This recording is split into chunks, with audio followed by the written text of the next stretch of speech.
तो इस video lecture में जो आज हम पढ़ने जा रहे हैं वो है व्हीटस्टोन ब्रिज। और सबसे पहले तो हम यहाँ पे ये पढ़ेंगे कि व्हीटस्टोन ब्रिज क्या होता है और व्हीटस्टोन ब्रिज प्रिंसिपल क्या होता है और व्हीटस्टोन ब्रिज जो डेवलप किया था, ये प्रिंसिपल जो बनाया था व्हीटस्टोन ब्रिज प्रिंसिपल, ये किसने बनाया था और क्यों इसका नाम ये रखा गया व्हीटस्टोन ब्रिज। तो आज इस वीडियो में हम यही करने वाले हैं। So good morning, good afternoon and good evening everyone, और हम देख रहे हैं सिकोपीडिया यूट्यूब चैनल। तो आज ये वीडियो आपके लिए इंटरेस्टिंग होने वाली है क्योंकि ये 12th क्लास का जो आपका इलेक्ट्रिसिटी वाली यूनिट है उसमें ये एक टॉपिक है व्हीटस्टोन ब्रिज। तो चलिए स्टार्ट करते हैं। तो सबसे पहले हम यहाँ पे जो पढ़ेंगे वो पढ़ेंगे व्हीटस्टोन ब्रिज क्या है। फिर बच्चों सबसे पहले हमारा जो टॉपिक आता है वो यही आता है कि व्हीटस्टोन ब्रिज क्या होता है। फिर बच्चों ये क्या होता है व्हीटस्टोन ब्रिज। फिर बच्चों सबसे पहले तो हमें ये समझना पड़ेगा कि व्हीटस्टोन ब्रिज क्या है। फिर बच्चों एक्चुअल में व्हीटस्टोन ब्रिज क्या है। फिर बच्चों व्हीटस्टोन ब्रिज क्या है, एक्चुअल में व्हीटस्टोन ब्रिज एक हम ये कह सकते हैं कि 4 रेजिस्टेंस का आर्म्स का एक सिस्टम है, एक सर्किट है। जैसे सपोज करो एक सर्किट बनाते हैं हम, इस सर्किट में हम 4 रेजिस्टेंस लेते हैं, ठीक है। आपके पास एक सर्किट है और इस सर्किट में टोटल आपके पास 4 रेजिस्टेंस हम लेके चलते हैं। तो देखिए 4 आर्म्स के, यानी इन 4 आर्म्स के आप यहाँ पे एक सर्किट दिखाई दे रहा होगा, क्लोज सर्किट। इस क्लोज सर्किट में आपके पास 4 आर्म्स पर 4 रेजिस्टेंस लगे हुए हैं, जिसको हमने P बोल दिया, इस रेजिस्टेंस को हमने Q बोल दिया, इस रेजिस्टेंस को हम R बोल देते हैं और इस रेजिस्टेंस को हम S बोल देते हैं, ठीक है। और इसके बीच में जैसे ब्रिज होता है ना, जैसे ब्रिज होता है, ब्रिज की तरह एक बीच में हमने गैल्वेनोमीटर लगा दिया, जो गैल्वेनोमीटर, ठीक है।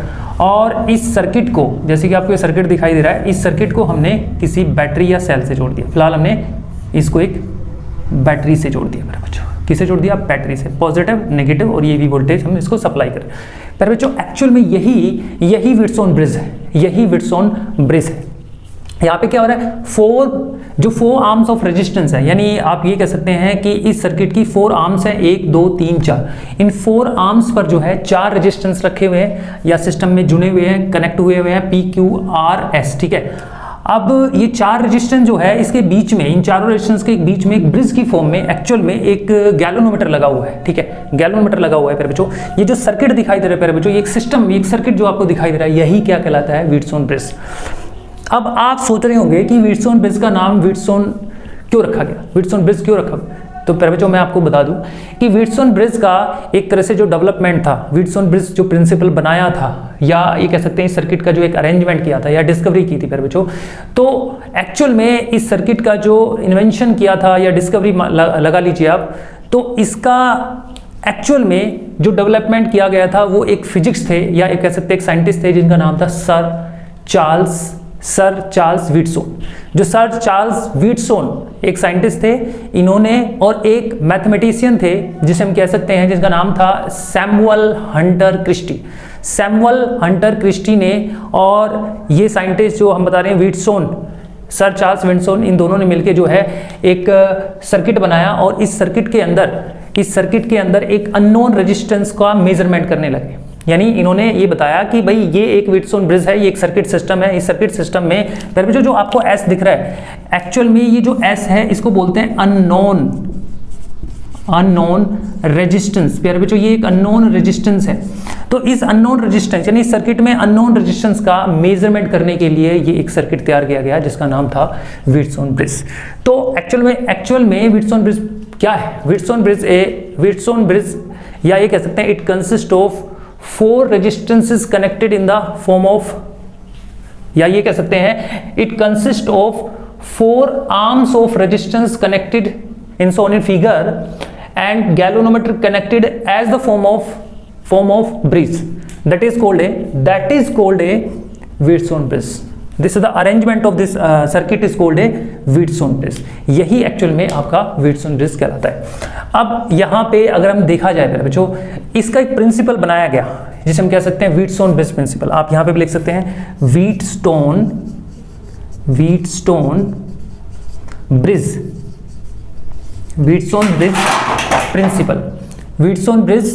प्रिंसिपल। पर बच्चों जो ये व्हीटस्टोन ब्रिज प्रिंसिपल था, ये क्या था प्यारे बच्चों?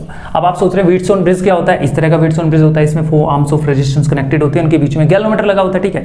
लेकिन व्हीटस्टोन ब्रिज जो प्रिंसिपल होता है वो एक्चुअल में होता क्या है? तो व्हीटस्टोन ब्रिज प्रिंसिपल प्यारे बच्चों क्या होता है? व्हीटस्टोन ब्रिज में सिंपल सी बात होती है कि अगर मान लो हम इस सर्किट को करंट दे, यानी इस व्हीटस्टोन ब्रिज को अगर करंट दे तो करंट यहाँ से चलेगा पॉजिटिव टर्मिनल से, इस सर्किट के अंदर एंटर करेगा, इस सर्किट के अंदर एंटर करेगा और यहाँ से करंट निकल के नेगेटिव में एंटर करेगा, यानी पॉजिटिव से करंट निकलेगा, सर्किट में होता हुआ करंट ऐसे आ जाएगा। तो बच्चों क्या होगा, अगर ये सर्किट आपका बैलेंस होगा, अब आप सोच रहे हैं बैलेंस कैसे होगा, भाई करंट इसमें भी जाएगा, इसमें भी जाएगा, इसमें भी जाएगा, इसमें भी जाएगा, लेकिन अगर गैलोनोमीटर में आई का मतलब है करंट इन गैलोनोमीटर, अगर जीरो हो जाएगा, फिर बच्चों अगर जीरो हो जाएगा, अगर करंट गैलोनोमीटर में जीरो हो जाएगा फिर बच्चों, तो P/Q is equal to R/S हो जाएगा।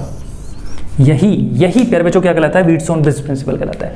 आप सोच रहे हैं मैंने क्या कहा, अब देखिए ध्यान से सुनिए, यहां पे क्या हुआ, व्हीटस्टोन ब्रिज प्रिंसिपल क्या है, according to the Wheatstone bridge principle, when no current flow through the galvanometer, it means this bridge is balanced, this circuit is balanced. If this circuit is balanced, then P/Q is equal to R/S. मतलब अगर इस galvanometer में current का कोई deflection नहीं हो रहा, तो इसका मतलब ये हुआ कि यहाँ पे P और Q का रेशियो और R और S का रेशियो क्या होगा फिर बच्चों, इक्वल होगा। क्या होगा, इक्वल होगा। इसका मतलब ये हुआ कि P/Q is equal to R/S हो गया। फिर बच्चों अगर हम बात करें व्हीटस्टोन ब्रिज जो प्रिंसिपल है, व्हीटस्टोन ब्रिज जो प्रिंसिपल है वो किस पर काम कर रहा है, नल डिफ्लेक्शन पर। फिर बच्चों किस पे, नल डिफ्लेक्शन पर। ये नल डिफ्लेक्शन क्या होता है फिर बच्चों, नल डिफ्लेक्शन ये होता है कि अगर P/Q is equal to R/S हो गया तो गैल्वेनोमीटर में कोई करंट फ्लो नहीं करेगा। जैसे कि मैंने अभी लिखा, नल डिफ्लेक्शन का मतलब है अगर ये ब्रिज बैलेंस हो गया, अगर ये ब्रिज बैलेंस हो गया तो गैल्वेनोमीटर में कोई करंट फ्लो नहीं करेगा, तो गैल्वेनोमीटर में कोई डिफ्लेक्शन नहीं होगा, इसलिए बोलते हैं इसको नल डिफ्लेक्शन, जीरो डिफ्लेक्शन यानी नल डिफ्लेक्शन। और अगर गैल्वेनोमीटर में डिफ्लेक्शन नहीं हुआ तो फिर जो सर्किट में जो रेजिस्टेंस का जो रेशियो है P/Q एंड R/S, इसका जो रेशियो इक्वल हो जाएगा, जिसे हम नल डिफ्लेक्शन जो इसमें हुआ, जिसकी वजह से हम बोला व्हीटस्टोन ब्रिज प्रिंसिपल जो है बैलेंस हो गया। क्या हो गया, बैलेंस हो गया।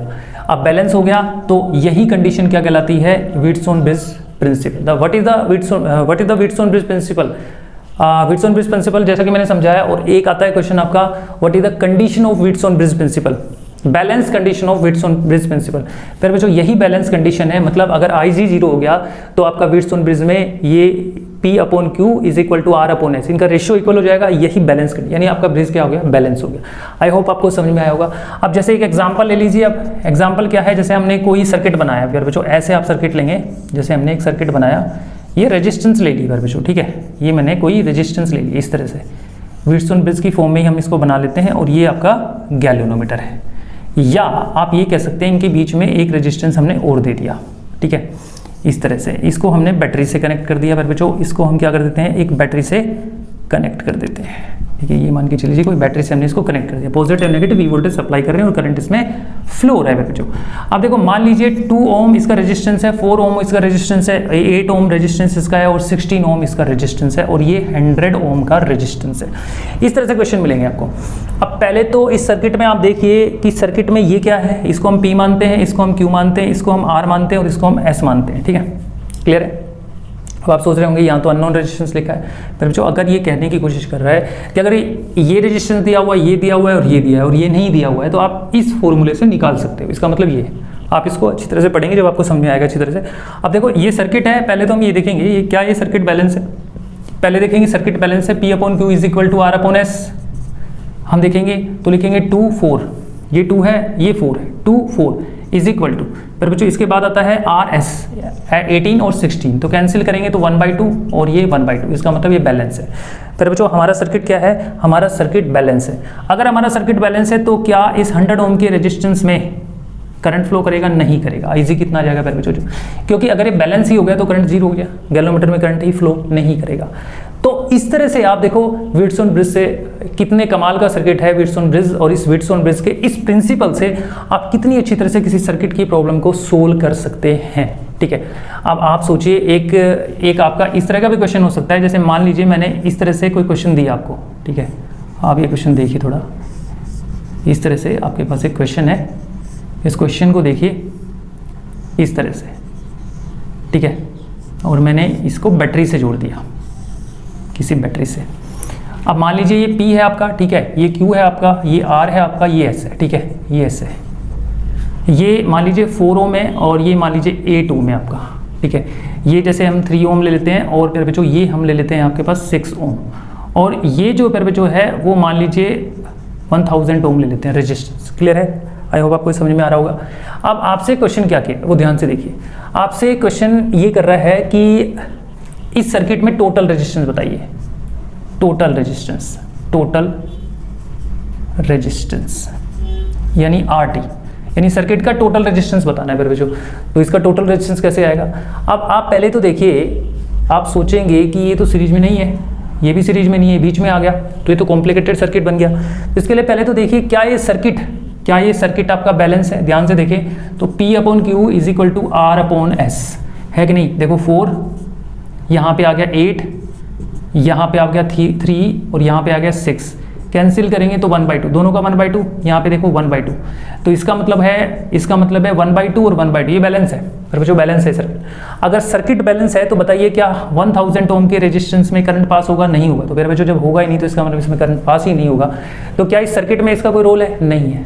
क्या 1000 ओम के रेजिस्टेंस का कोई रोल है सर्किट में? नहीं है। तो फिर बच्चों ये हमारे लिए एक तरह से ना के बराबर है, यानी अगर इसको हटा दिया जाए तो भी कोई फर्क नहीं पड़ता। तो इसका मतलब ये हट गया, आप समझो ये खत्म, क्योंकि करंट ही पास नहीं हो रहा इसमें। तो फिर बच्चों ऊपर वाले सीरीज में हो गए, देखो ऊपर वाले सीरीज में हो गए और नीचे वाले भी सीरीज में। तो ऊपर वाले सीरीज में हो गए तो टोटल रेजिस्टेंस, ऊपर वाले जो टोटल है अप वाले का टोटल रेजिस्टेंस कितना हो गया? P+Q। P कितना है प्यारे बच्चों? P आपका 4 और Q है प्यारे बच्चों 8, तो टोटल कितना हो गया आपके पास? 12। नीचे डाउन वाले देखिए, डाउन वाले सीरीज में है, तो डाउन वाले सीरीज में है तो आपके पास आ गया R+S, तो आपके पास हो गया 3+6, प्यारे बच्चों कितना हो गया? 9 ओम हो गया ना। अब ये सीरीज में एक हो गया, इसका सीरीज में एक हो गया, तो टोटल रेजिस्टेंस पैरेलल में हो गया प्यारे बच्चों RP is equal to 1/12 plus 1/9।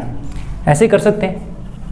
अब 36 इसका हम एलसीएम ले लेते हैं, अब 3 पे जाएगा और 4 पे जाएगा, तो प्यारे बच्चों कितना? 7/36।